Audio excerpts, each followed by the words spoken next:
Oh gosh. Oh my goodness. You guys, the world is awaiting what is going to happen with Iran. Um, as cheaters is cheating and the ratings are going up, people are still cheating at an all time high. But we are still waiting to see what America is going to do about the Iranian war. President Trump's cabinet meeting. You guys, like, comment, and subscribe. Remember, no matter what you do, take Christ with you and you will make it out. Let's get into the video. No, to the best of my knowledge, press has never been invited ever to a cabinet meeting for any reason at all. And it's an honor to have you. This team has achieved more than most other administrations achieve in 8 years. We took the most dangerous, unsafe, violent, and open border in the world. Anywhere in the world, there's no border like the border we had, and created the most secure border in the history of our country. We had no people, 12 months now, no people reported in the last 12 months came in illegally. Zero illegal aliens admitted to the United States in the last 12 months. And those charts are made by, you would say, politically unfriendly people. And the reason they don't come in is because nobody comes up, because they know that they're going to be turned away. And if they get in, they're going to be moved out right away. So it's been zero. You're the one that do the reports. I'm actually surprised by the number because I don't know how it can be zero, but they say it's zero for the last 12 months. In 2025, we achieved the largest drop in the murder rate ever recorded. So the murder rate was quite high, and we achieved the largest drop in the murder rate ever recorded to the lowest level in 125 years. That's the year 1900.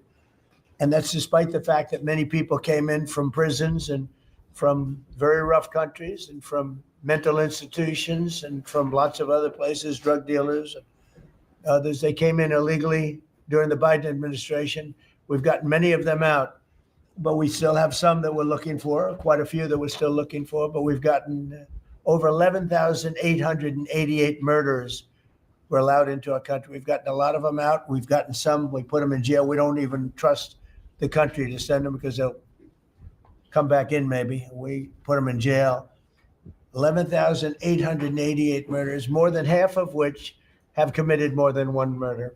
That's what they allowed, and they can never be forgotten for the horrible things they've done to this country. Fentanyl coming across our border is now down by 61%. 61%.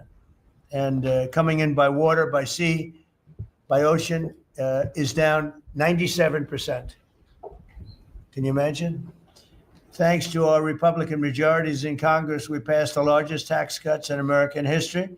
All Democrats voted against the tax cuts, putting more money in Americans' pockets. This year, the typical family got tax refunds of nearly almost close to $5,000. The stock market has set 68 all-time record highs since the election. So 68 days, we hit all-time highs. We're right there now. And the average 401k, and that's despite the conflict. I don't call it a war, I call it a conflict. Despite the conflict with Venezuela, who no longer has a Navy, no longer has an Air Force, no longer has a lot of people that were leading the country into very bad places. Their leadership is gone. Their second rung leadership is gone, and we're dealing with their third, half of their third, because half of their third is gone too. The average 401k is up almost $30,000 since I took office. So the Americans are benefiting working today. We have the most working, and we have 401ks at their all-time high, highest they've ever been. And that goes along with the stock market, which is the highest it's ever been. Under my most favored nation agreements, this is something that I wish the media would talk about, because to me, it's one of the biggest things ever to happen in our country. Certainly as to medical, anything having to do with medical, because drug prices, we're delivering record-setting discounts on prescription drugs with price differences of 400, 500, and even 600% at the TrumpRx.gov. We recently added nearly 1,000 low-cost generics to the website. So we have drugs down 400, 500, 600%. Now you could say 80, 90, 70, 60, 50% if you want. There are two ways, depends on the way you ask the question.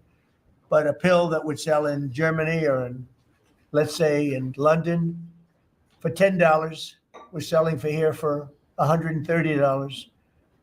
And I got the countries to all agree, otherwise they would have had to pay big tariffs. I don't want to go into it, but I had some very interesting discussions. They said vehemently no. And then when I said, that's all right, we're going to charge you 50% tariff on everything you sell into America, they said, well, like we said, we'll say yes. And every single country agreed, and every drug company agreed. So we have most favored nations. So we were paying the highest drug prices in the world. Now we're paying the lowest drug prices in the world. So that pill that I talked about would go from $10 to $20. The world is bigger than the US. Hard to believe, but it's true. So it's not like you cut it in the middle. You just had to go up a little bit, but a little bit is a doubling of a price. So a little bit's a lot. So the pill would go from $10 to $20, and we'd go from $130 to $20. Think of that. So we would get, if you remember, some of you were at the news conference I had in my first term where I got the prices down 1/8%, 1/4% my first term. And I was so proud of it because drug prices hadn't come down in 28 years, and I was the first one to do it. But now I'm getting them down, not 1/8%, I'm getting them down 400, 500, 600. Or if you want to use it a different way, you could say 70%, 80%, 90%, 50%. Nobody's ever seen anything like it. And I got that through, well, everybody knew it was taking place, but we paid the highest prices anywhere in the world. Now we're paying the lowest prices anywhere in the world. And the press refuses to write about it. I think it's the biggest thing. And for healthcare, so much of it is prescription drug prices and drug prices. And with them coming down, the healthcare is going to come down very substantially. We recently added nearly 1,000 low-cost generics too, as I said, and that's 1,000 drugs, and it's all on. And this was not given by me. This was given by Dr. Oz and Bobby, and I, wasn't sure whether or not I loved the idea, but they said we want to use Trump. TrumpRx.gov is what it is, and it's the hottest site I think anywhere on the planet, from what I understand, Bobby. Right? It's really great. People are calling up and they're buying drugs for literally a fraction of the price, and it should be the biggest story. And on that alone, we should win the midterms. On that alone, we should win the midterms. But the press doesn't talk about it. It's the biggest thing to happen in the drug industry ever, maybe, ever. And the press doesn't even want to write stories about it. We made the largest ever investment in U.S. military, $1 trillion, and we're asking actually for $1.5 trillion for the coming year. And we have the strongest military anywhere in the world, as you know. You saw what we did with Venezuela. That worked out very quickly. And we're doing really equally as well with, but again, people don't want to write about it, with Iran. Iran is very much intent. They want very much to make a deal. So far, they haven't gotten there. We're not satisfied with it, but we will be. We will be either that or we'll have to just finish the job. But their Navy is gone, as I've said 1,000 times. Their Navy is gone. Their Air Force is gone. Everything's gone, and they're negotiating on fumes. But we'll see what happens. Maybe we have to go back and finish it. Maybe we don't. Right now, I mean, you can speak to Steve Witkoff and Jared. They're doing a good job. But right now, I think it looks like they want to just make a deal. They have. I don't think they have a choice. They're just going back to the internet because they're getting clobbered. Their economy is in free fall. They have 250% inflation. Their money has no value.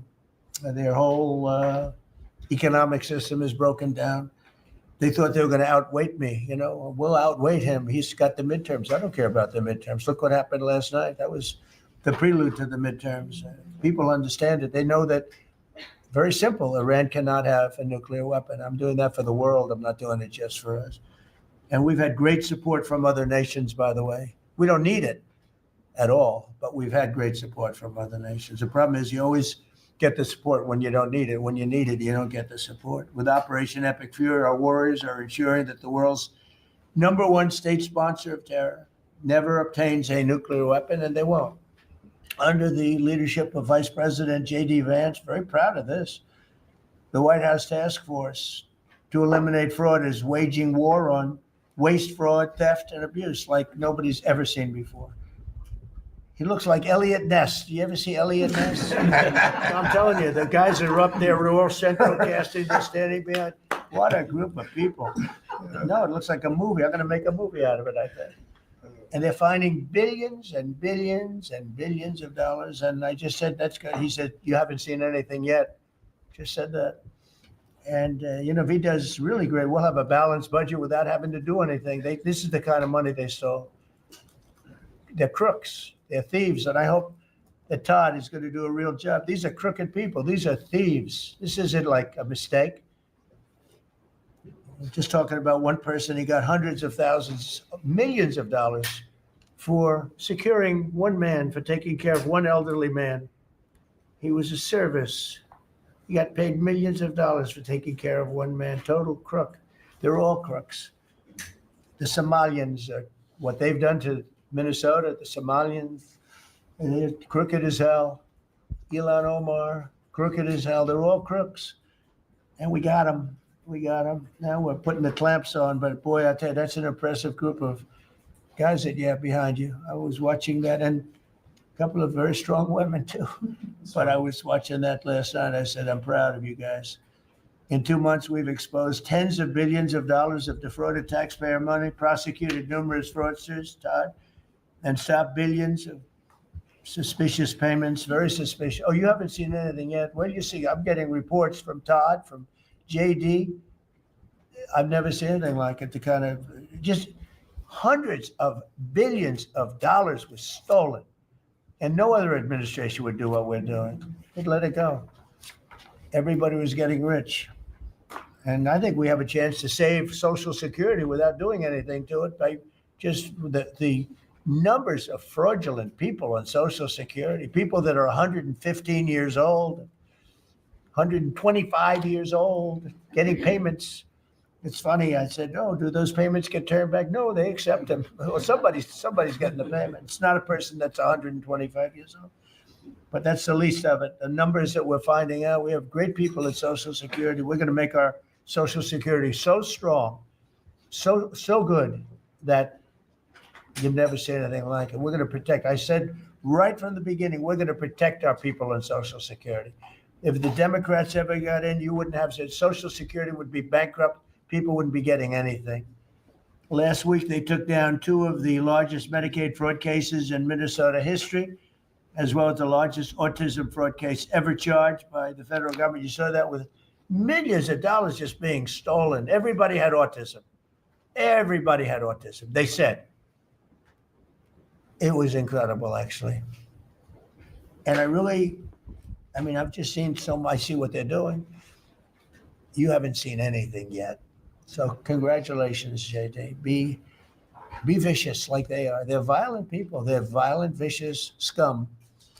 Before asking Vice President Vance to speak about these efforts, I want to express our tremendous gratitude to our outgoing Director of National Intelligence, Tulsi Gabbard, who's a terrific person, actually.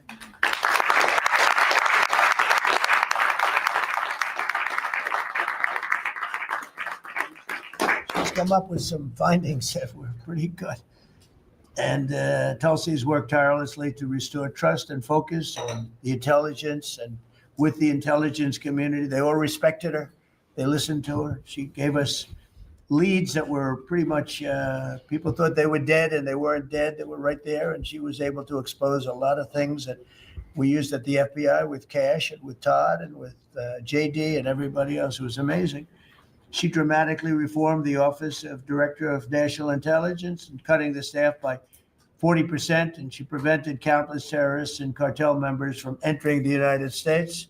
She exposed mountains of evidence related to the Russia hoax, probably the greatest hoax in the history of our country. Although when you look at the fraud coming out, there's a lot of them. I mean, honestly, there's a lot of them. But the Russia hoax, a great hoax, a very dangerous hoax too, and revoked security clearances of officials involved, and she declassified numerous historic documents of special public interest, including related to the JFK and RFK assassinations, which everybody wanted to see. And we're now releasing a lot of things having to do with space. It's people are very interested in that. It actually became the number one topic. We're releasing a lot of information having to do with terrestrial things, and people are totally fascinated by it. It's amazing. I wasn't sure if they would enjoy it. It's literally trending number one. Can you believe it? So a lot of people out there are like it, but we're releasing all of that information. And Tulsi, we're praying for you and for your husband. Her husband's not feeling great, but he's going to feel great soon. You're going to get him better. And he's a wonderful guy. So just say hello and thank you for the great work you've done. We appreciate it. Thank you very much. And now I'd like to ask JD to say a few words about the war on fraud, followed by Acting Attorney General Todd Blanche, who's doing fantastically, and Secretary of State Marco Rubio, another one. I mean, we have great people. And the Secretary of War, Pete Hegseth, Central Casting. He loves war. I don't know. I guess he's a good man, that one. And Scott Bessent, you talk about a guy doing a job. Been fantastic. Thank you, Scott. Really fantastic. And a lot of the success that we're having with other countries is what you've been able to do and find. And SBA Administrator Kelly Loeffler and all of the people here have been great. We're going to just do those few, and maybe if you have some questions, we'll go to others. But everybody around here has got a lot to say. But we did that once, and it lasted for like 4 or 5 hours. It was a little much. We want to be open. So now if I do it this way, they'll say, he didn't let anybody talk. But let's start with JD, and you can talk about a really, really important thing, bringing our country back to honesty. A tremendous amount of money is involved. Go ahead. Thank you. Yes, sir. Well, first of all, thank you for your leadership, sir, and for making it possible. I often find in the fraud task force that there sometimes are barriers that we need to break down, agencies that need to coordinate, and I'll come to the president and say, Mr. President, I need your permission to do, he'll say, for what? For the fraud task force, and he'll cut me off and say, yes, go do it. So the fact that we have dedicated presidential leadership is really what's made this possible, because it does require we've got great people around the table, but sometimes these agencies don't know how to work together at the lower level. And that's one of the things we've had to turn on and force with the fraud task force. So I want to shout out just a few all-stars here. Linda at the Department of Education has been amazing at finding student loan fraud. You've got people who are either illegal aliens or aren't even actually real human beings who are getting hundreds of millions of dollars from the Department of Education for student loans. We have cut that off. We found a lot. We're going to find a lot more. Scott at HUD has been amazing, because a lot of the fraud that we see is housing fraud, people claiming benefits that they're not entitled to, or against, or sometimes completely made up people who exist purely to collect fraudulent money from the American taxpayer. Brooke at the Department of Agriculture, something I had no idea until I started this work, sir, that we send hundreds of billions of dollars to the states to administer the food stamp program. The federal government has no insight into whether those food stamps are going to people who are legally entitled or whether those people actually even exist. And so we're working on a number of mechanisms to actually force the states to verify that the people who receive these benefits are actually entitled to them. And I could go down the list. I've gotten a lot of support from a lot of people in this room. Bobby Kennedy and Dr. Oz have been particular all-stars on this, and Kim at H&HS. What they've done with the Medicaid fraud, we found tens of billions of dollars in Medicaid and Medicare fraud just from their hard work. We've cut that off. And yes, Mr. President, we're going to find a lot more.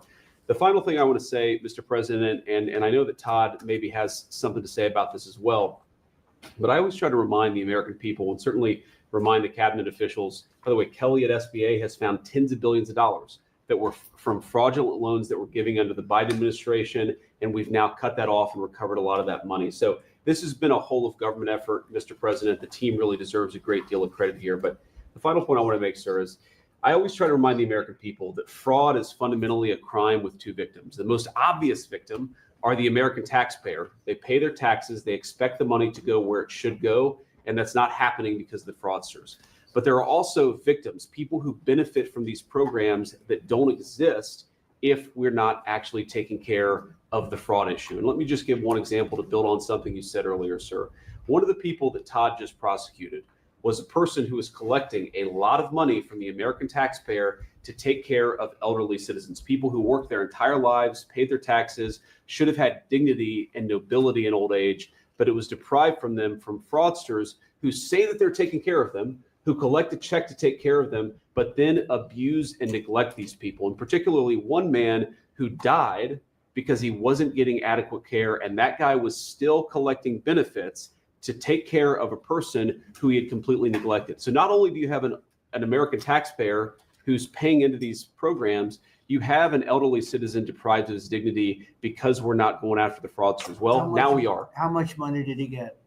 Sir, hundreds of thousands of dollars, maybe more than that, but we think that that exact type of fraud has been replayed all over our country. That particular case was outside of Minneapolis. We expect that there are tens of thousands of people who are collecting fraudulent money to take care of people, and they're not actually taking care of them. We're, of course, going to get to the root of as much of it as we can. But again, sir, it's been, I wouldn't say fun, because you find out how much people have been taken advantage of, but it's certainly very good and valuable work. So thank you for giving me the opportunity to do it. Well, thank you very much. Yes, sir. Attorney General, please. I'll just continue to talk about what the Vice President was just talking about. The way that we are actually, it's one thing to uncover fraud, which we've done, and that's part of it, but it's also prosecuting the bad guys that are doing it and stopping it from continuing. And that's where you have everybody in this room has inspector generals. And for many years, these really hardworking law enforcement members would identify fraud, and nobody did anything about it. DOJ prosecuted it, but spent a very little resources on that. So what we've done just in the past 51 days, over 400 law enforcement actions in this country related to major fraud. That's search warrants, that's arrests, that's convictions, that's indictments that are filed, and that's just 51 days. And it's not just the great prosecutors. It's the FBI agents, it's DHS and HSI agents. It's everybody in this room that has inspector generals that are now. They have been freed up, and it's because of you. It's because of the Vice President saying this is going to be a priority of what we are going to do, not just the Department of Justice. Even though we're the prosecutors that are putting bad guys in jail, it's also the law enforcement at every agency, FBI and DHS. And so we're already seeing results. We had a $1 billion fraud, a conviction at trial last week out of Florida. And this was an organization that was stealing from senior citizens in Florida, duping them. There were call centers set up in the Philippines, and they were duping them to buy medical equipment that they didn't need, that they would never get, and that the taxpayers paid for. And so that's a good win. We arrested 15 guys in Minnesota last week. The Vice President mentioned one of them. These are people that are not, they're just stealing. And many of them are here illegally. And so you have people who are in this country illegally, who are then taking advantage. And the Vice President says something a lot that resonates with me. The generosity of the American people, the generosity of everybody in this room, the leadership, to take care of the people in this country that are the most, that deserve it the most. Children who are supposed to get food at school, and you have men just stealing, taking that money. And so that's what we're focused on. We are standing up, as you know, Mr. President, you allowed us to stand up a new division at the Department of Justice. It's our entire existence of that division is to combat what we're talking about. And then every U.S. Attorney's Office is now focused on it as well. So this is something that will result in a better place for every citizen in this country and save money, a lot of money, and also it's the right thing to do for our tax dollars, Mr. President. And billions of dollars was given out just very quickly before Biden left office. Billions and billions were given out. And I mean, I know of many cases, but one, I don't know what's happened with it, but I think you're looking at it. I know Lee was involved in it environmentally. Stacey Abrams was given $2 billion for an account that had $103 in it, an environmental fraud, I guess. And she had $103 in this newly opened account. And before leaving business, they put $2 billion into the account. And they had no reason for existence. They were unable to say what they did with it. $2 billion. Lee, do you want to just mention something about that? Thanks to your leadership, Mr. President, that was canceled. And they no longer have access to that $2 billion. They fought like hell. They wanted that money. Go In ahead. fact, it was over $29 billion that it's now been canceled at EPA. You told us to make it a priority. Now this happened as soon as you came in. after the election, before your inauguration, they were caught on video saying that they were rushing to get billions of dollars out the door before you're swearing in because they were afraid that once you were sworn in, you were going to stop it. Well, that part, they were right. Yeah, we did. Great job. And we're happy to do it, Mr. President. And, the Department of Justice under Todd Blanche's leadership, they just secured another big win in the appeals court on some recently canceled grants for different agencies.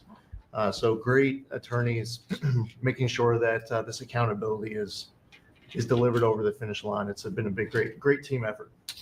And we're building more, most importantly, we're building more factories and plants in the United States now than at any time ever before. $18 trillion coming in. That's not including the 12th month, that's 11. And I say it often that the Biden administration had much less than 1 trillion and we have 18 trillion.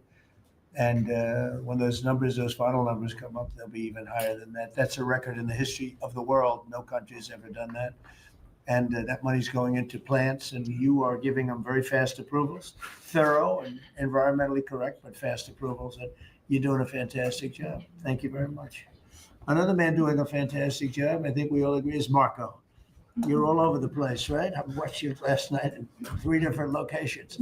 So tell us about Iran. Well, first of all, the bottom line is Iran's never going to have a nuclear weapon. And if recent events have done anything, is just remind us once again that they are the world's leading sponsor of terrorism. And they can never have a nuclear weapon.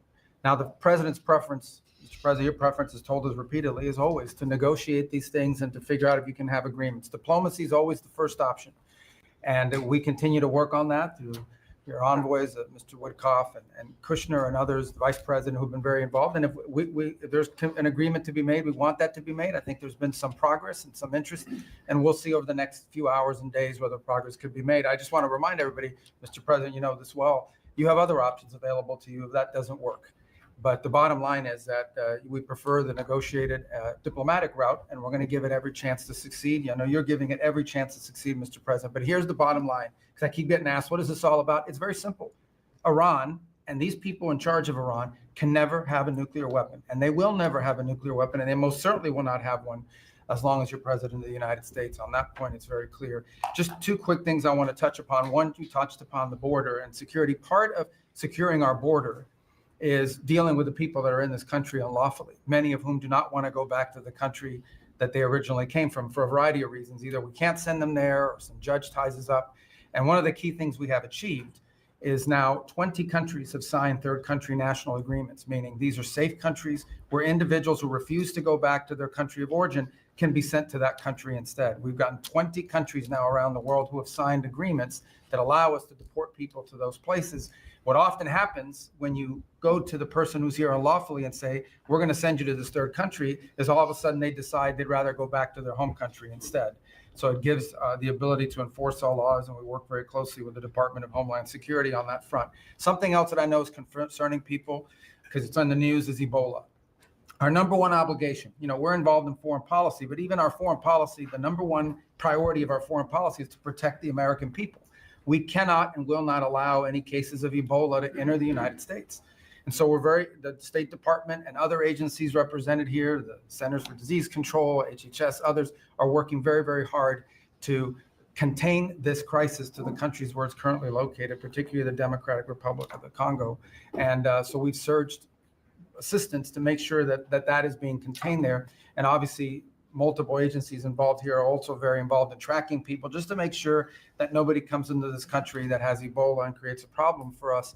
And we feel like we've got good efforts in place to do that. And Americans should feel assured that the president and his administration is doing everything we can to protect them on that front. My last point, said I was all over the place. One of the places I stopped in last night was to initial the Trump Route for Prosperity in Armenia.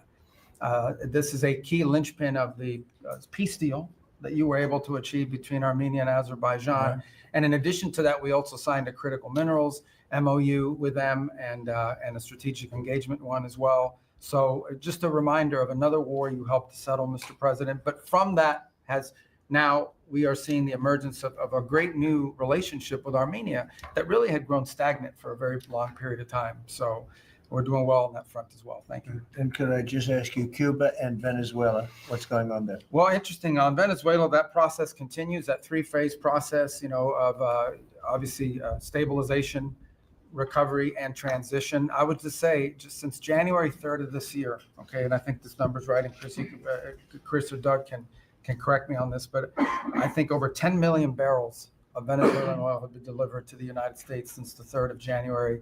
That industry is being professionalized for the first time ever. It's going to the benefit of the Venezuelan people. They are selling oil in the market at market rates. The money's going to an account in the United States, controlled and monitored by Treasury, audited by KPMG. And it's for the first time ever, the money's not being stolen. It's going to the benefit of the Venezuelan people.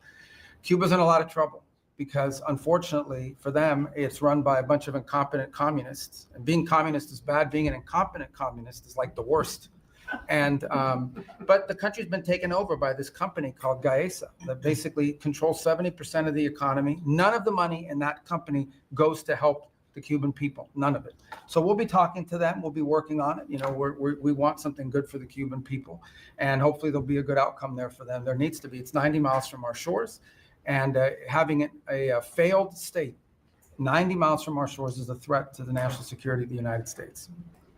So we're producing right now more oil by double than Russia and Saudi Arabia combined. It's never been anything like that. We don't need oil. We don't need the Straits. We don't need anything. But we have more oil now being produced by 2 times than Russia and Saudi Arabia combined.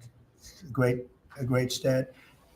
You want to say something about that? Well, I would, President Trump, under your leadership, we've opened up lease sales on public land. This is land that was put away for the benefit and the use of the American people, like the Strategic Petroleum Reserve in Alaska. The Biden administration had illegally stopped holding lease sales during their administration. President Trump famously said, drill, baby, drill. But before you can drill, you've got to open public lands.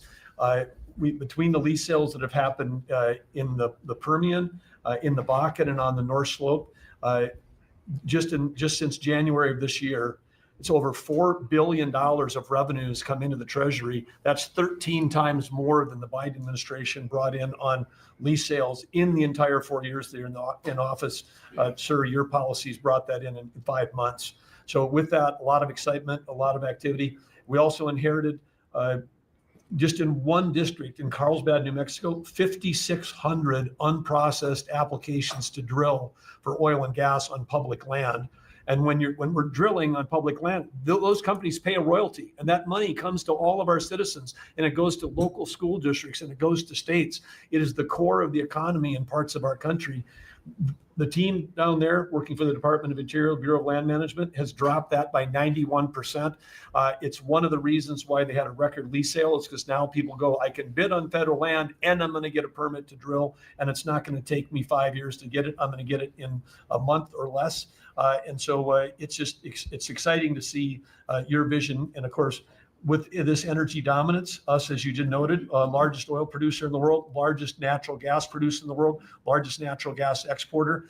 This is an opportunity for us to bring prosperity and affordability here at home, but also bring peace abroad. So President Trump, your energy dominance strategy with Chris Wright, Lee Zeldin, all the people that are working on this, people around the room, it's been really incredible. And of course, you mentioned Venezuela, but all that flowing to our Gulf Coast refineries is also helping to keep the price of gas down at home.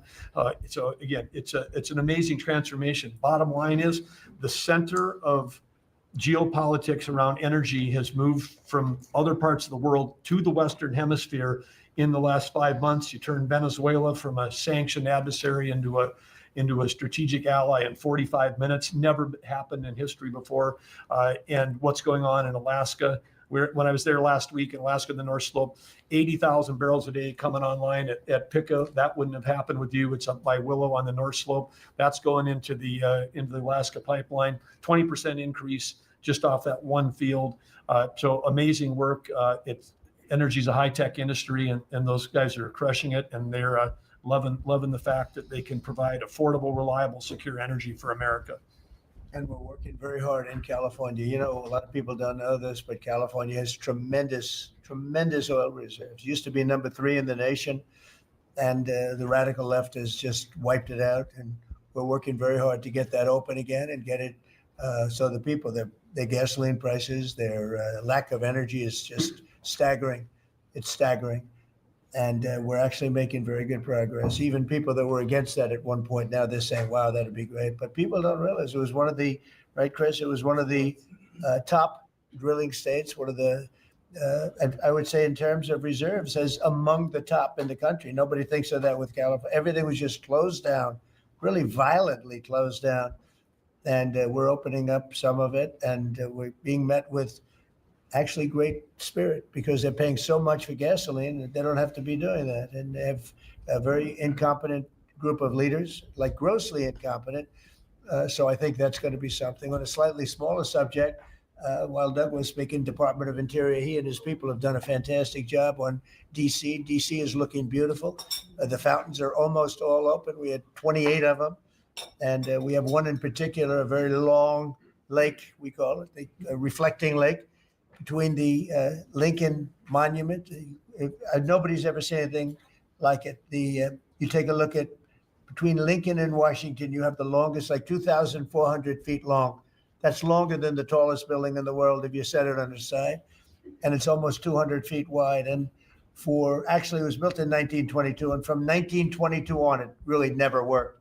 It always leaked, and it was a problem, and a lot of things. And hundreds of millions was spent. The Biden administration and the Obama administration spent hundreds of millions of dollars trying to get it to work, and they failed.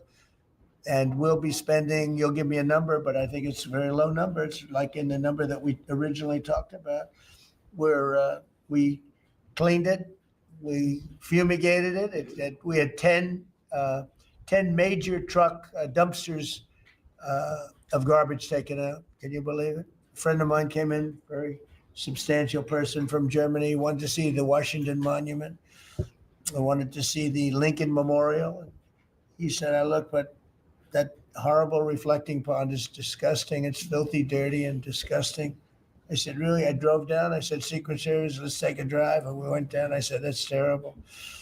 And for the most part, it didn't work. I mean, they wouldn't even have water in there. But when they did, it was just dirty, filthy water that leaked out. And we got to work on it. And it was supposed to cost almost $400 million, because it's like putting the skin on a skyscraper, but bigger, much bigger. Many skyscrapers, you could almost say, other than for the world's tallest. Think of it, the world's tallest skyscraper is shorter than 2,400 feet.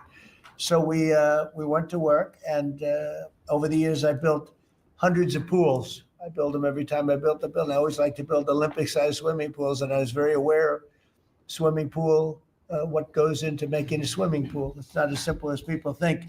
You never want it to leak. You want to have beautiful surface. I said, I have an idea, Doug. We sat down. I said, let's take that long thing where we're going to fix it with concrete, which leaks, concrete, all sorts of other materials that all leak and don't look good. They're gray. And, swimming pool, I have a swimming pool right up the road. I built it 22 years ago. It's perfect. I said, does it ever leak? No, it's perfect. Good contractors. I actually called in a couple of the contractors, got some ideas from them. And I gave it to Doug, and Doug's done an unbelievable job. And so they were going to spend maybe $400 million. I don't know. You never know with cost overruns and everything, but it was going to take years to build, 3 years, 4 years.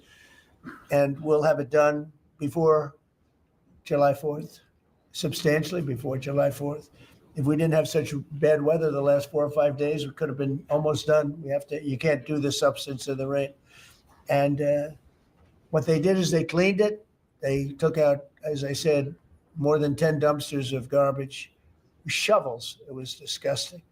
Every corner had massive amounts of, I guess that's the way the tide goes, but they had massive amounts of garbage. We then steam cleaned it. We then sandblasted it, and then we pebble blasted it. That's a bigger version of sand. We made the surface as good as it can be. And we're now covering it with the most beautiful blue, very thick. You think of it as a very sophisticated form of rubber. No leaks, no problems. And it's beautiful. It's called American Flag Blue. That was the color we chose. And we are probably 70% finished with it. It's going to be finished. The hard part's done. And then we decided to do much more than originally I thought I was just going to do the surface, but we said the problem is the outer ring looks pretty bad too, where you walk on. So we sandblasted that. This is all additional work. We didn't want to do, when you do something like this, when you do the one, you think the other looked okay, but then when the other, you see the new surface, the old stuff that looked okay looks really bad. So we cleaned that, sandblasted it. The walkways, all of it. It's a tremendous amount of area. It's thousands of feet long, very wide. This is where the people stand, not the water part, the dry part. And we had a combination of granite and stone, and we're pointing it, fixing it. The joints were terrible, everything. The whole place was a mess. And when it opens in a couple of weeks, long before July 4th, we want to have it for July 4th weekend, but it'll be long before that, you will see something that's really going to be beautiful. And now we're looking at the World War II fountain, because that's also in pretty bad shape. On the bottom, we're going to duplicate it, I think, with maybe with a slightly different color. Actually, we'll go with a lighter color. But Doug and I have a lot of fun doing it. Your staff is fantastic. They've really worked well. But the concept, so think of it, instead of spending $200, $300, $400 million, and it will never work, we're going to spend like $10 million, maybe $12 million. Instead of spending 4 years, we're going to spend, like, if you add it all up, like a couple of months. And instead of going through 4th of July's as a horrible construction site, we're going to have it open before the 4th of July. And the difference is it's better. Some oh, well, but it's not the same. Some of the fake news would say, well, but it's not. No, it's like the pen story. The pen is better at $2 than it was at $2,000. This is the same thing. This is far better. Won't leak. It'll last for 50 years, maybe 100 years. They didn't even know. I said, how long will this last? Oh, I think you'll get 50 years out of it. We did the swimming pool treatment, but they said, sir, for a little more money, we can get industrial strength. I said, that sounds good to me. Same color, same everything, same stuff, but it's actually much stronger. It's used for industrial. I said, I love that. So we're going to have that open. It's going to be really, really beautiful. And it's a very important thing. We can't have people looking at the Washington Monument, going the memorial. If you take a look, the Lincoln Memorial, it was built, I guess, a little after the Lincoln Memorial. It's embarrassing. It was so horrible. I never saw anything like it. It was filthy dirty. It was Biden. And they spent, between the two of them, they spent hundreds of millions of dollars trying to fix this thing. Now, when Obama did it, he spent way over $100 million. And they had a great idea. Let's use the water from the Potomac. Because environmentally, they liked it. Somebody said that was good. But the water from the Potomac was not suitable for this, to put it mildly. It was disgusting what happened. And so they spent hundreds of millions, over $100 million, and they immediately closed it. It was closed for many months and nobody did anything. It was closed. It's basically been closed. But go back to 1922. It was always sort of, people think of it as beautiful, but it was always a mess. It's going to be unbelievable. It will be unbelievable. It's actually exciting. I want to ride over there today if I can. I always have a problem. Secret Service is in love with my walking along, checking the sidewalk, the new sidewalk, to see whether or not they pointed it correctly. But they do. We have great contractors doing the job, but we'll spend a very tiny amount of money, and it'll be better than it ever was when it was built in 1922. It's very exciting, actually. To me, I love construction. It's very exciting. And we do many things. We did 28 or 29 fountains. I made a contribution to redoing Lafayette Park. That's the entrance to the White House. And it was an embarrassment. The floors were broken. They had bricks. Some of the bricks were missing. You know where they're missing? They took them out to throw at people. We're going with them. It's going to be a world-class park. It'll be open pretty soon. They're doing a lot of work over there. That was a contribution that I made with some other people. And it's going to be really beautiful. That was really the front door to the White House, but you couldn't even use it. It was so terrible. People would come to the White House, and it was so terrible. So with that, I'm going to ask Pete to talk about some of our great success, Yes, sir. including Venezuela. You might talk. Absolutely, sir. I think actually your efforts on the reflecting pool are actually a great segue. If you look at Washington and Lincoln, these are two men that faced monumental tasks and stood up in historic fashion and delivered for the American people. And when you step back and look at 47 years of what Iran waged war against us and our people, there's only one man over the course of both presidency who has stood up and said they will never get a nuclear weapon, as Marco said. So whether it was Qasem Soleimani, whether it was scrapping the Obama deal that was going to give them a weapon, whether it was the 12-day war or Operation Midnight Hammer, you created the conditions to ensure the American people and the world are safeguarded from this generational threat. And so when you authorized Operation Epic Fury, just like you talked about with the reflecting pool, we didn't do the same old thing the way we'd done it in the past after Iraq and Afghanistan, the way we waged wars. Instead, you said, we're going to do this smart. We're going to do it overwhelming. We're going to use maximum lethality, and we're going to bring them to their knees. And so whether it's their Navy that's at the bottom of the Persian Gulf, their Air Force, their air defenses, or their defense industrial base, they may have missiles, but they can't build more right now. And they can't build more drones right now. And they can't build more ships. And so they came and cried uncle to talk, which Steve and Jared and the vice president and others are doing so ably. And during that time, we put in a world-class blockade, and they haven't been able to bring anything in or anything out from Iranian ports. And we know from the intel that their economy is hurting big time because that is their lifeblood. And again, bringing them to the table. So whether it is through the efforts of your negotiators that they ensure that they never have a nuclear weapon, or we have to go back to the War Department to finish the job that way.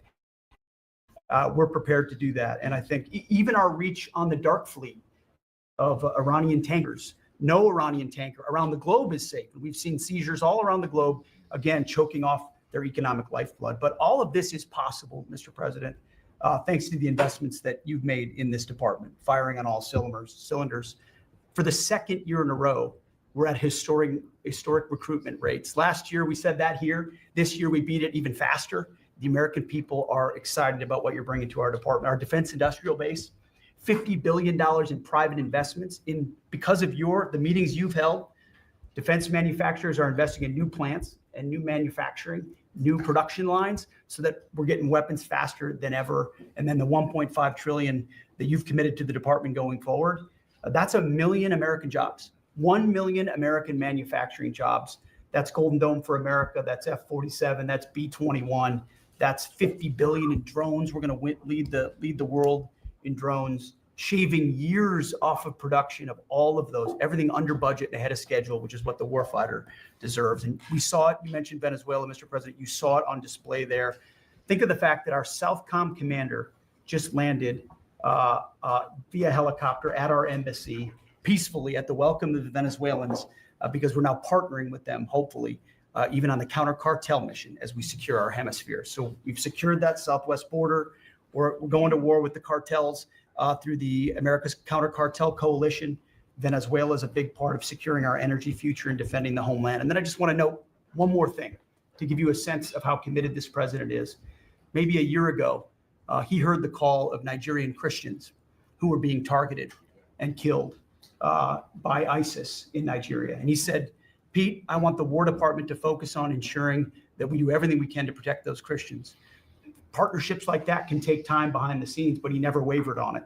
And we got the assets there. And over the last month, and there hasn't been much coverage of this, we killed ISIS #2 in Nigeria, who's most responsible for killing Christians and trying to target the U.S. homeland, and have since, because of the intel we gathered, killed hundreds of ISIS members who were targeting and killing Christians in Nigeria, creating a whole new opportunity there. So there's a lot of things we do that the media pays attention to, and a lot of things that the president empowers the department to do on behalf of the American people that he deserves great credit for. Thank you. Great job. We're very proud of the fact that for the previous 4 years, previous administration, they couldn't recruit people. And that included, by the way, police and firemen and others. They were not proud of our country. And they couldn't recruit. Anybody with a uniform was having a hard time recruiting. And they set record low numbers. They were way, way behind. And literally from November 5th, it started. It started even before we got going.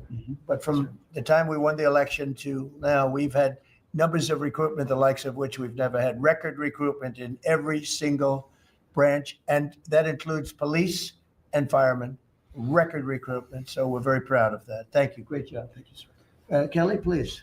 Mr. President, you have made us a nation of builders again. You're leading us to the greatest economy that the world has ever known. And I see that every week as I travel this country, main streets across dozens of states, from Alaska to Maine. I've been in those states 2 or 3 times.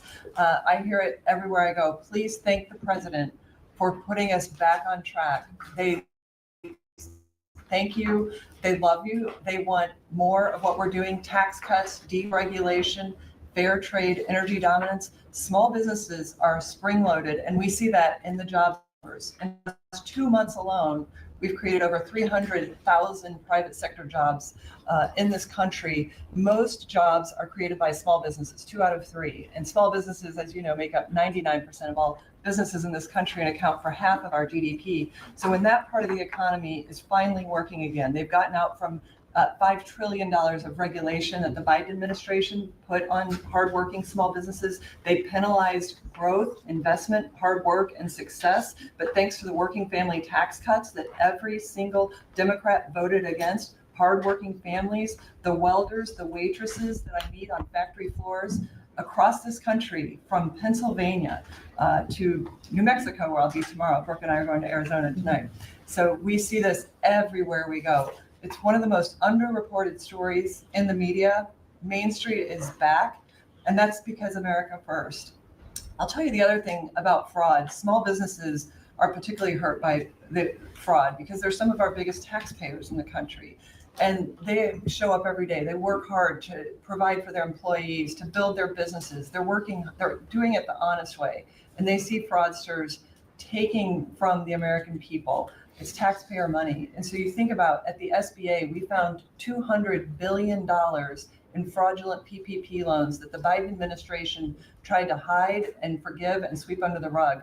We've turned the first $22 billion of that over to Treasury for collections and to DOJ for prosecution. Our Inspector General is already announcing that people are going to jail. There are jail sentences now being served. We've announced that 140,000 people have been barred from ever getting SBA loans again, defrauding the government for about $9 billion.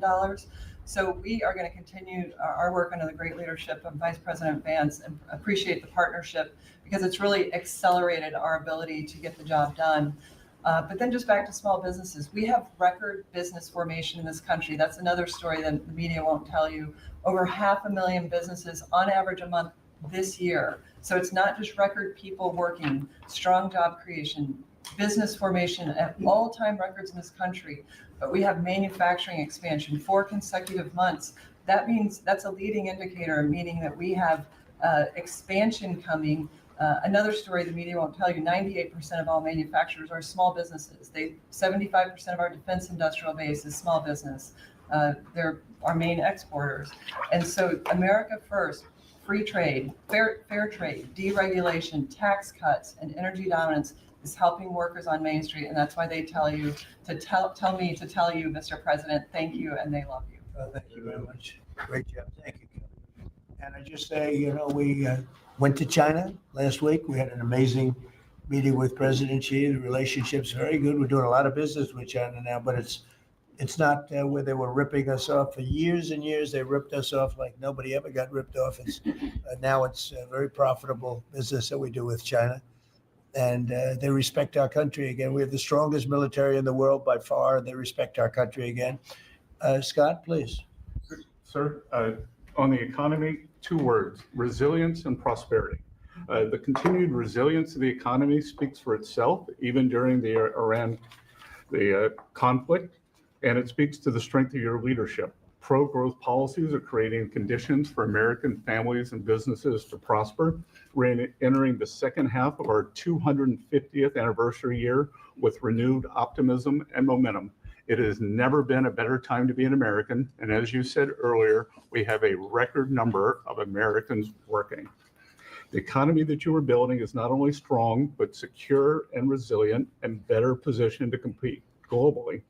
Real GDP has risen 2.7% over the past 4 quarters, something that many economists said couldn't be done. In the first quarter of 2026, despite the Iran conflict, GDP grew at a 2% annual rate. The Atlanta Fed GDP now is predicting 4.3% for this quarter. In terms of prices, I believe the prices are transitory. Oil will be lower than pre-conflict levels when this ends. Natural gas is already down, as you mentioned. Drug and pharmaceutical prices, they are plummeting, and rent is down. We are more resilient to energy price fluctuations due to your energy dominance agenda, to regulatory efforts, and we have never sold so much energy to the rest of the world. Business investment rose at a 10.4% annual rate in the first quarter.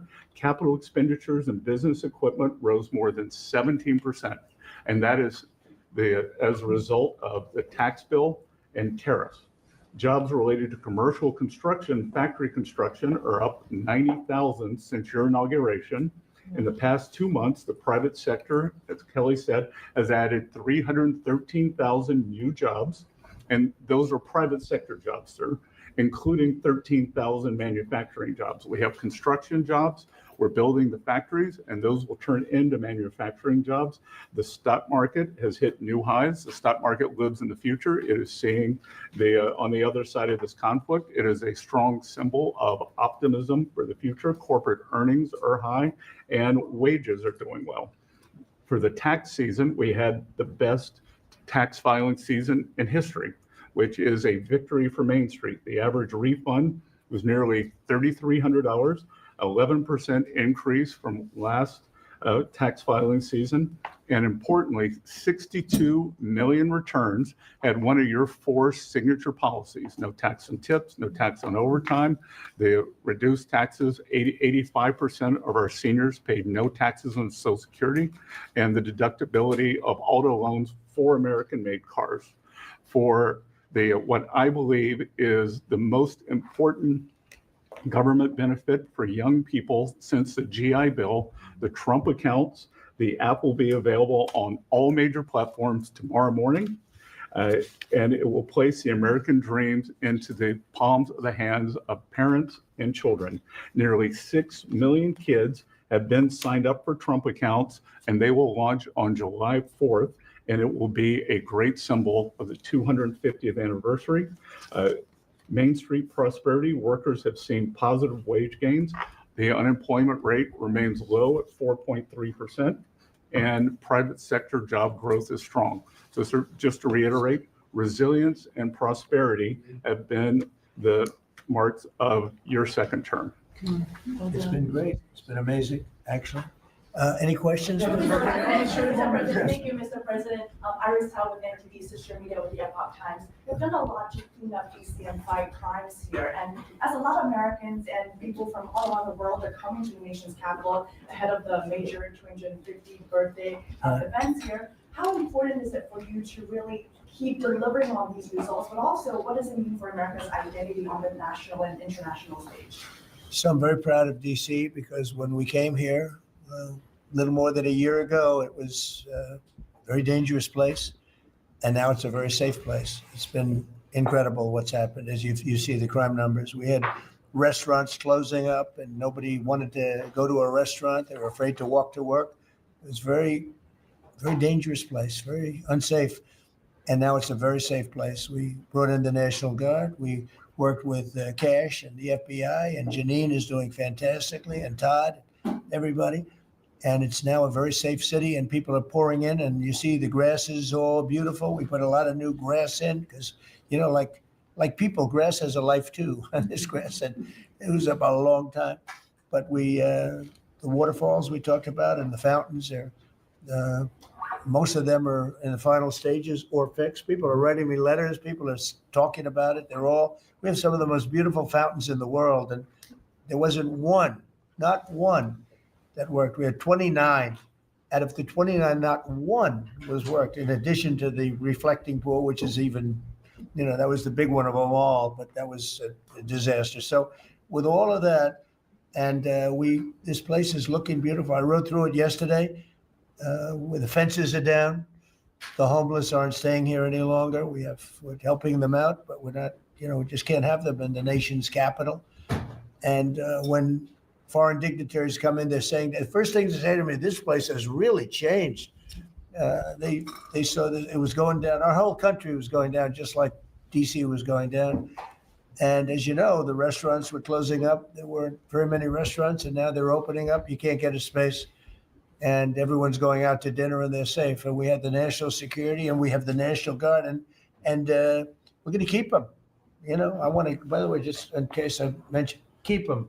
Okay? And don't lower the number either. So somebody said, oh, are there less? I said, I hope not, but don't lower the number if you don't mind, okay? We're going to Just keep surge them. this summer too. They look great. You know what? They give people, we took out 5,000 criminals, hardcore criminals. By the way, 90% of the crime is calculated. 2% of the people do 90% of the crime. That's a great number. Because when you get rid of 2% you can get rid of. 90% you can't get rid of, 2%. So 2% create 90% of the crime, 91% actually, to be exact. And we moved 5,000 people, Todd, out of here. These are career criminals. Many of them came over from the last administration through the open border, the ridiculous open border, no vetting. Nobody knew who they were. They came out of prisons. They came out of, they're drug dealers. There were people from mental institutions. And Washington, D.C. is now a safe and beautiful place. And it's only going to get more beautiful. Yeah, please. President Trump, thank you so much for having us in here today. What are your thoughts? Why do you think that Joe Biden is trying to sue this Department of Justice, former President Joe Biden, to have his tapes that he did interviews on blocked from the American people hearing them? Do you think that he's trying to hide something, and maybe Acting Attorney General Todd Blanche could comment on if they will countersue and release those tapes to the American public? Are you talking about it with respect to his book? Respect to Well, I'd like to see it. I don't know. Maybe there's some constitutional reason. I don't know. I would like to see what he has to say, because we can never allow what happened to this country to happen. The man was grossly incompetent, and the Democrats, I call them the Democrats because the policy is so bad, but they came very close to destroying our country. We can never let it happen again. And I hope that you're able to produce that. I think it would be very interesting reading for people. Mr. President, Iran wants control of the Strait of Hormuz. Would you accept a short-term deal that allows Iran and Oman to control the strait? And would they have to open it immediately, or would you be open to that happening over a period of time? No, the strait's going to be open to everybody. And who would control It's it? international waters. Nobody's going to control it. We're going to watch over it. We'll watch over it, but nobody's going to control it. That's part of the negotiation that we have. They would like to control it. Nobody's going to control it. It's international waters, and Oman will behave just like everybody else, so we'll have to blow them up. They understand that. They'll be fine. Mr. President, thank you. How much economic pressure do you feel to get the Strait of Hormuz open?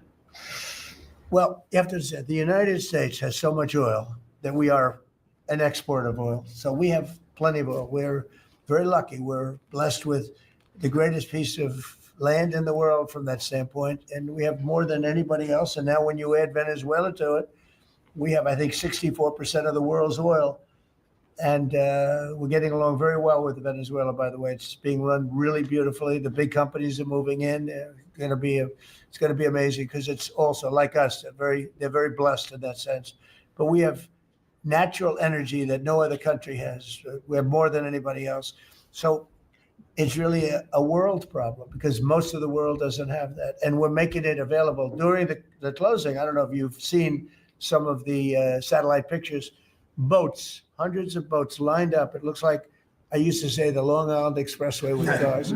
They're lined up, and they're coming to Texas, Louisiana. They're coming to Alaska to fill up their boat. They're big boat. Some of them are really big, 2 billion gallons, even bigger than that now they make them. They make them up to 4, Chris, I hear. Now they make them up to 4. The 4 are now the big ones. Used to be the ones. Now it's 4 million barrels of, think of that, 4 million barrels of oil in one boat. But they're lined up, and they're right now heading to Texas, and they've already filled up, and they've gone back. In addition to that, you have a lot of boats, you have about 1,500 boats in the strait wanting to get out, and at the right time, we'll release them. But the American people, sir, are seeing higher gas prices. Yeah, they It's are. come down a little bit, but it's still $4. No, it's come down. It'll come down a lot. It'll come down to where it was before. We had it, when I was in Iowa, we had, we're driving by, and we saw gas stations, $1.90 a gallon, $1.85, $1.87 were the three that we saw. We had it down in some places below. Now, we can't help but California where they charge so much tax that, you lower it and they charge tax. They've got to straighten the act out in California, but we had gasoline down to a very low number. I think we'll be hitting that number shortly after that whole excursion ends. Does that make you more urgent? But regardless of anything, as Marco said better than anybody can say it, you can't let them have a nuclear weapon. They would use it instantly. They wouldn't think about it. They would use it instantly. I've gotten to know them. They would use it instantly. Does that give you more urgency, Mr. President? You've said that you're in no rush to make a deal, but with gas prices that are so high across the country, people are paying more for travel. Does that give you more urgency to make a deal? Why doesn't it? Well, I'll tell you the primary urgency I have. I said this, it wasn't covered properly, but the primary urgency is that we can't let Iran have a nuclear weapon. But at the same time, we have a tremendous amount of oil, gas, coal. We have tremendous amounts of energy. We're blessed with something very special. Those prices are going to come down. They're going to come down fast. I think that you'll see, actually, Todd, I think you're going to see lower prices that we had even before we did this. Now, I knew there'd be an increase. I said, we have a choice. We don't have to do anything. And in 2 years or 1 year or 2 months, because Iran would have had if we didn't hit them with the B-2 bombers, Iran would have had a nuclear weapon within 2 weeks from that date because they were ready to go. And if they had a nuclear weapon, it would have been used already.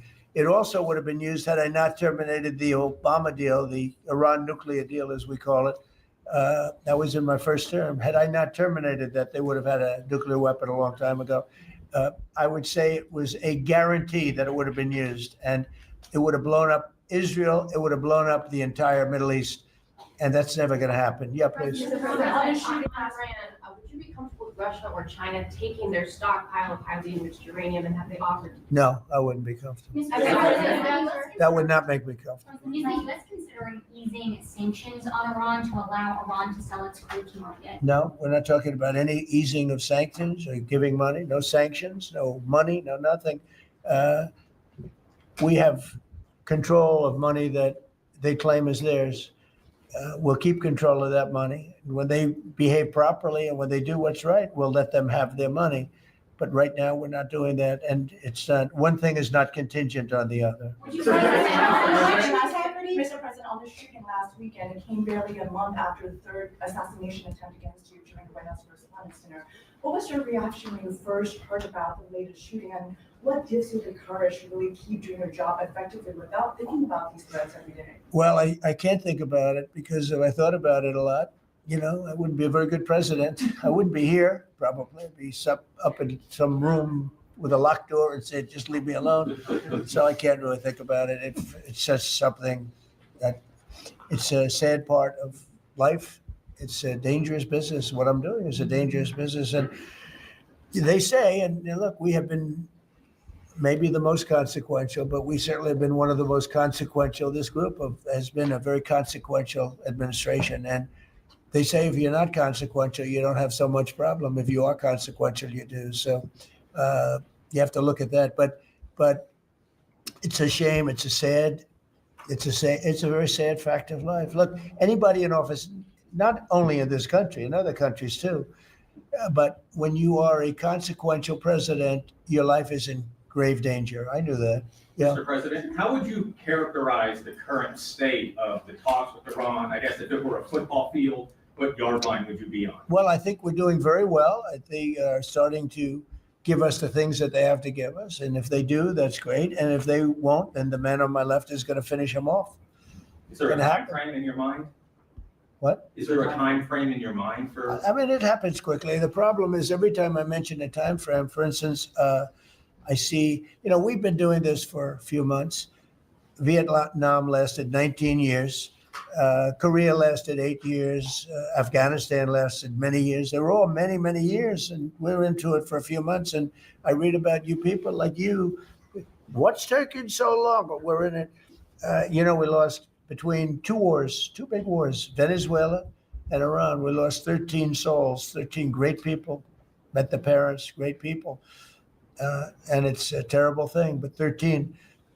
If you look at the war casualties and the deaths in wars from Vietnam and all that, they lost hundreds of thousands of people in numerous of these wars.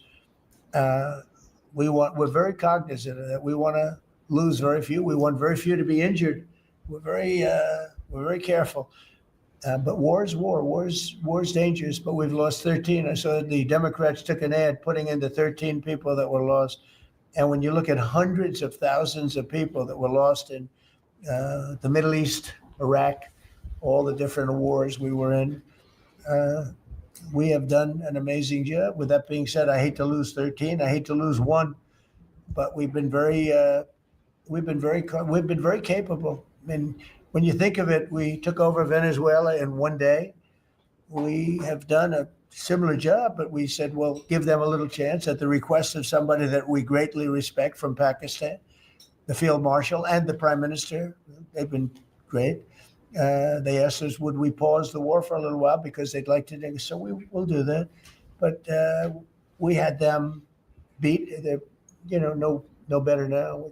We could close it out very quickly.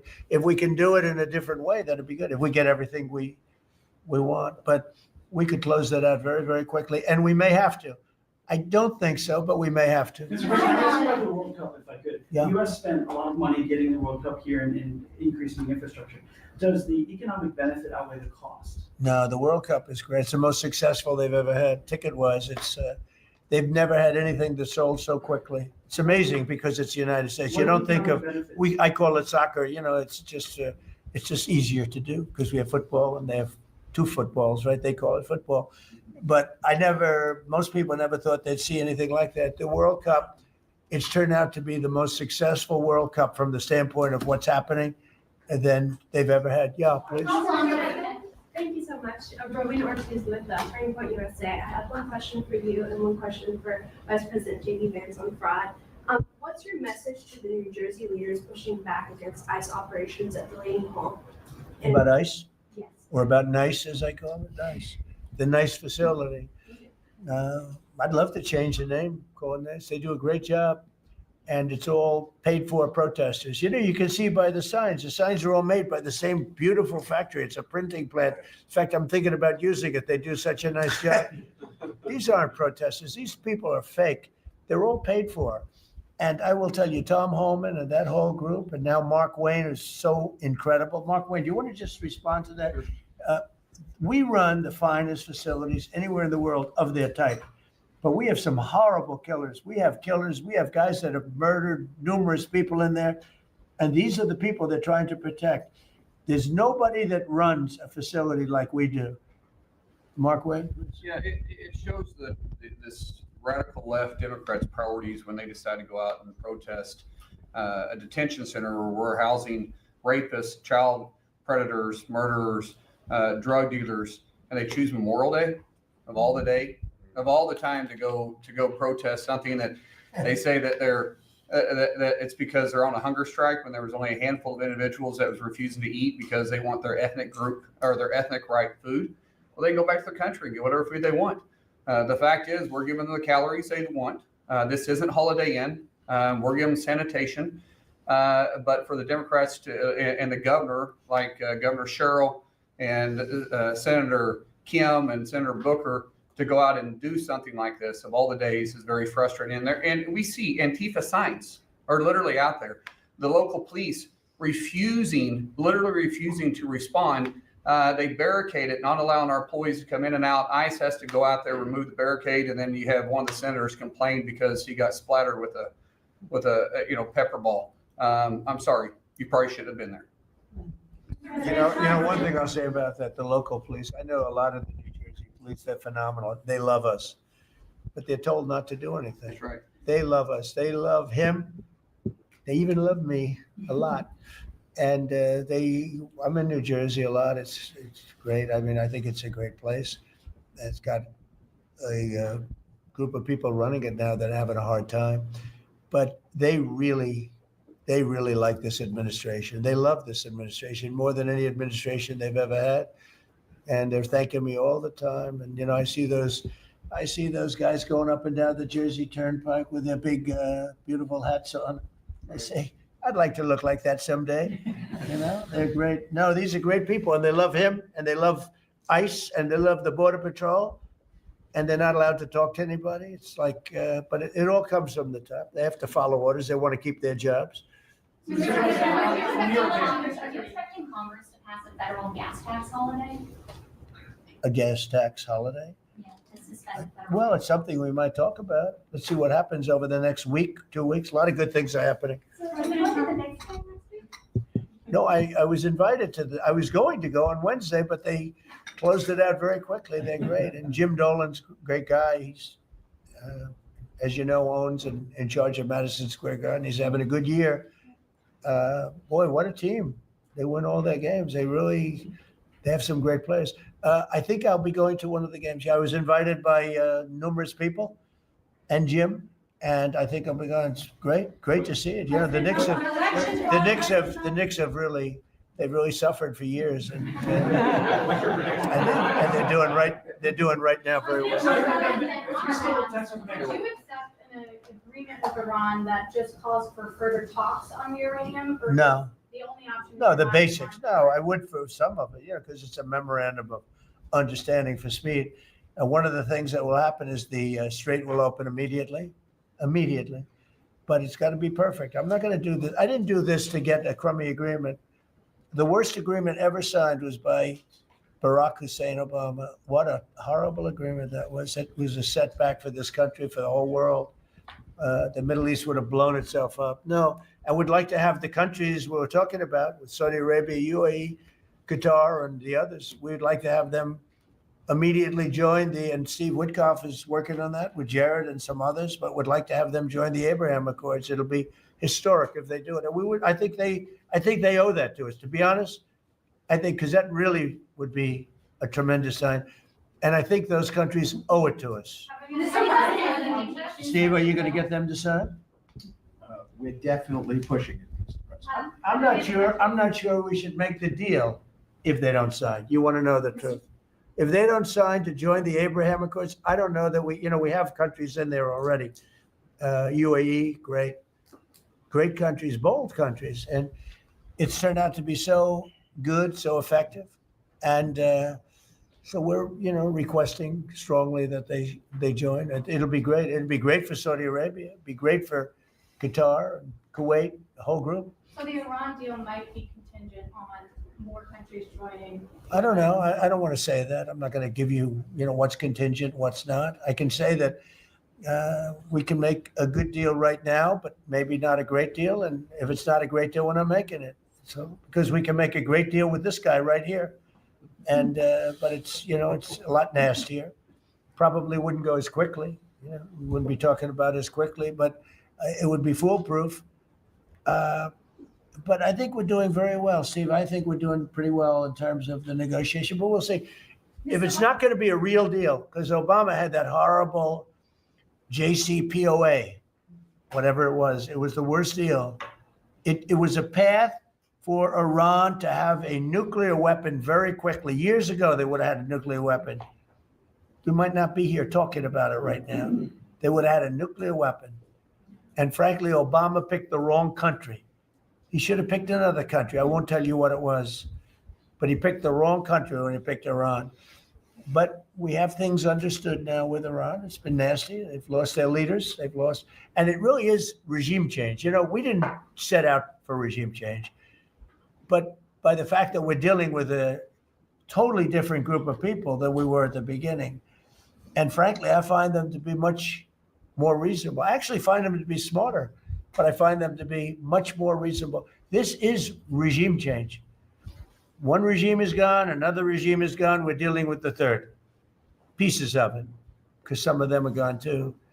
And I find them, I think, how can you have a stronger regime change than that, So I do find that. I'd like to thank you all very much. We're doing great. Our country is doing fantastically well. And this group of people is outstanding. Thank you all very much.